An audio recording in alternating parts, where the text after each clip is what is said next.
for very kindly inviting me to be on this panel. It's wonderful to have finally met Swami Narasimhanandaji face to face. We've corresponded for 10 years or more, I think, something. We've become good friends, and now we're finally met in person. And to be on the panel with my good friend Dr. Arvind Sharma. We've been on many, many panels, right? Countless panels before. So it's a great pleasure to be here, an honor to be here at this foundation named after Swami Vivekananda. The argument I'm going to present today, 15 minutes is going to be more of a snapshot than a full argument. But my basic thesis is that the traditional approaches to diversity developed amongst the various Indian systems of philosophy, were they to be implemented on a global scale, could profoundly transform human relations in a very positive way. This is something, thesis for which I've argued through the years in various works. The openness to diverse worldviews that characterizes many of the Indic systems of thought is in fact one of the chief reasons for the appeal of these systems for many outside of India. I come to you today as, I suppose you could say, a recipient of Indian soft power, someone who comes from the United States, coming from American culture, but has been deeply inspired and influenced by India's culture of pluralism. And so that's my topic for today. At the same time, I don't think we want to ignore the fact that we're having this wonderful gathering in a city where just a few days ago there have been deadly clashes by people across religious boundaries.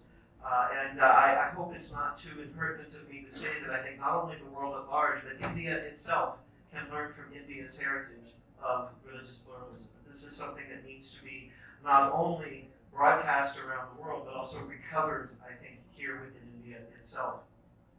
At least since 1893, when Swami Vivekananda delivered his famous Sisters and Brothers of America speech at the First World Parliament of Religions in Chicago, India has come to be seen by many in the West as home to philosophies of inclusion and pluralism. The words of the Rig Veda, Ekam Sat Vipra Bahudavanti, reality is one, though the wise speak of it in a variety of ways, are widely quoted as an affirmation of the idea that many diverse philosophies and religions can coexist as so many differing perspectives on a shared reality. Historically, even as the adherents of various Indian philosophical groups debated one another and refuted one another's arguments and claims, on the popular level, pluralism has often been the norm. It's still not uncommon in India for members of different religious communities to celebrate one another's festivals, attend one another's places of worship, and even to share worship space. The Jain community, for example, celebrates Diwali and reveres the deities Ganesha, Lakshmi, and Saraswati.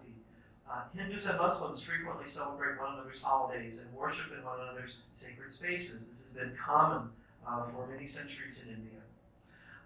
It's not that there has been no conflict or antagonism. We don't want to excessively romanticize the history of India.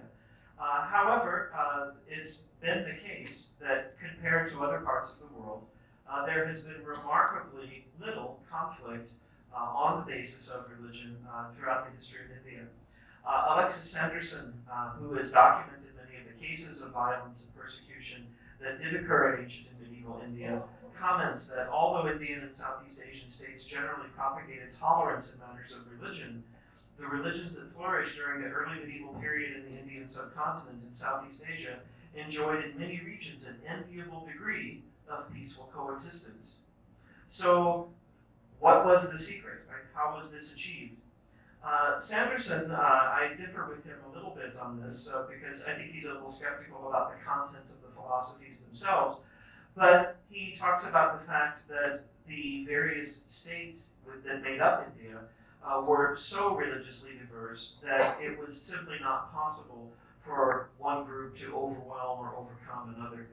In terms of quoting him, he says, in terms of a balance of influence in which no one religious tradition was in a position of such strength that it could rid society of its rivals, a balance of power was sustained by the policies of governments.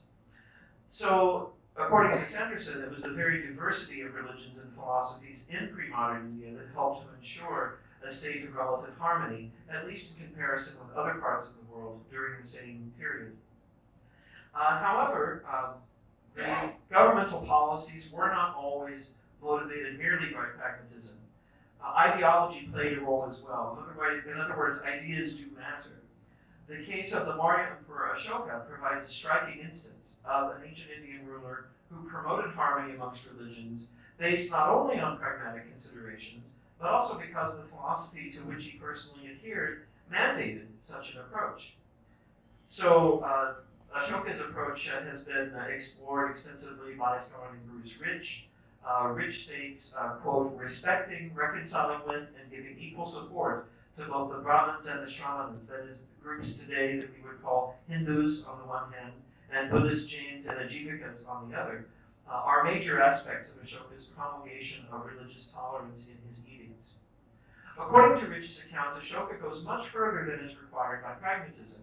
It is Ashoka's own philosophy of life, strongly shaped by the Buddhist tradition to which he adhered, that also provided the impetus behind his policies of promoting toleration and mutual respect. We know this because Ashoka says as much, proclaiming his philosophy in the edicts that he carved upon stone throughout his empire. Ashoka's edicts are among the world's, well, they are the world's most ancient proclamations that we have, mandating interfaith dialogue, the study of one another's traditions. And Ashoka clearly saw all traditions as leading toward the good. And he enjoined his subjects to not only coexist with one another, but to study and learn from one another's traditions. So it was a very forward-thinking, and this is over 2,000 years ago. Our current global situation is one where many religions and philosophies are competing, sometimes violently, for adherence or for supremacy over other religions and philosophies in terms of power and resources. This situation is exacerbated by climate change, due to which it's likely that resources will become increasingly scarce. In this situation, pragmatic considerations, the need to cooperate and coexist on a fragile planet, have given rise to a need for ideals supportive of such cooperation. In this search for compelling philosophies that can support and sustain human coexistence, India is an amazing resource, an ancient culture with abundant examples of modes of thought that promote, as Ashoka's philosophy did, interreligious harmony. So what are some of these approaches?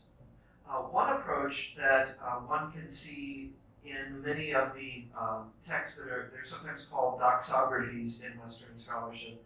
In Sanskrit, they bear titles like Samuchaya or Sangraha. These are texts which compile the teachings of a variety of schools. Often a hierarchical, or what's sometimes called an inclusivist model of truth is displayed in these doxographies. In other words, truth is not represented, as it often is in Western thought, as a binary matter of either fully true or fully false, simply true or false, but rather as something that admits of degrees, that there is a perspective that is regarded as the fullest truth, which is the perspective of the author typically, but that the other schools of thought are not seen simply as mistaken, but as each possessing degrees of truth, and they're often ranked hierarchically in the texts. Usually the Lokayatas, the materialists, come out at the bottom of this hierarchy, but in the other schools are arranged in varying ways. The criteria for determining what is true are set by the system of philosophy to which the author of the doxography adheres. So if the author is a Mahayana Buddhist of the Yogacara school, Yogacara Buddhism will be taken to be the truest system of philosophy. But the other systems will be arranged in terms of their distance from or proximity to this full vision of truth. This traditional hierarchical conception of truth as admitting of degrees is well articulated by Swami Vivekananda when he says, quote, man never progresses from error to truth, but from truth to truth, from lesser truth to higher truth, but it is never from error to truth. Inclusivism of this kind has been criticized because of the idea that some ways of thinking are seen as lesser or higher than others. But it is clearly an advance over the idea that there's one true system and everything else is simply false. Right? There's an openness to seeing truth in the other. But according to Sri Ramakrishna, Swami Vivekananda's guru, the scriptures, and he's referring to the scriptures of any tradition, the scriptures contain a mixture of sand and sugar. Right? He says there is a mixture of truth and falsehood, really in all traditions. That even the most true perspective, whatever it might be, being in the relative realm, the realm of speech, is not identical finally with ultimate or absolute truth. The insight that all traditions are imperfect leads from inclusivism to pluralism. Although inclusivism moves beyond the simplistic idea of only one true system of belief and practice, with all others being false, in favor of the idea that there is some truth in each system, it remains wedded to the idea of only one fully true or truest system of thought. Pluralism takes the next step of affirming that no system is absolutely perfect. In the teaching of Ramakrishna, perfect knowledge is limited to the state of vijnana, in which one perceives the true nature of reality. It's an experience. But no single system of thought can perfectly capture the truth that is realized in this experience. All are to be respected. One can learn something from all of them, and they all have flaws and limitations.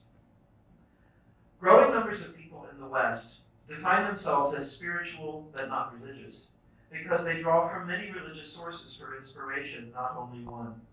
But this supposedly new trend in the West is actually a very ancient mode of practice that has been common in India for centuries, a willingness to accept and even participate in varied religious practices. This popular pluralism occasionally finds expression in formal writings of the adherents of the various systems of thought, as well as in the proclamations of leaders like Ashoka. There are, for example, the Jain doctrines, Anekantavada, Nyayavada, and Sarvada, which collectively articulate a view of truth as being amenable to multiple interpretations, thus rendering invalid absolutist claims regarding the nature of reality. There's also the Buddhist concept of upaya kaushalya, or skillful means, according to which truth is articulated in different ways by awakened masters, according to the needs of different groups of people. And there is the Bhagavad Gita's message of universal salvation. In whatsoever way living beings approach me, thus do I receive them. All paths lead to me. These are the words of Sri Krishna in the 11th verse of the 4th chapter of the Gita. Though it was derided by earlier generations of scholars as an unthinking syncretism, the pluralism of India is an approach to truth that displays profound wisdom. Even as one adheres to a particular philosophy or religion, this need not prevent one from drawing appreciatively on other sources of wisdom. And this is what Indians have been doing for thousands of years. Ramakrishna's radically pluralistic practice, engaging with a particular mode of spirituality to the point where he achieved an altered state of consciousness, probably marks the limit of what is humanly possible in this regard. It seems unlikely that simply promoting ideas of this kind will by itself lead to a peaceful world where there is no religious or communal conflict. In fact, on a personal note, I'll just say, we're like insects in this vast universe, and yet we tend to think of ourselves as the whole universe. And there have been times in my own career where I thought, I've been writing and speaking about pluralism all these years. Why are people still fighting in the world?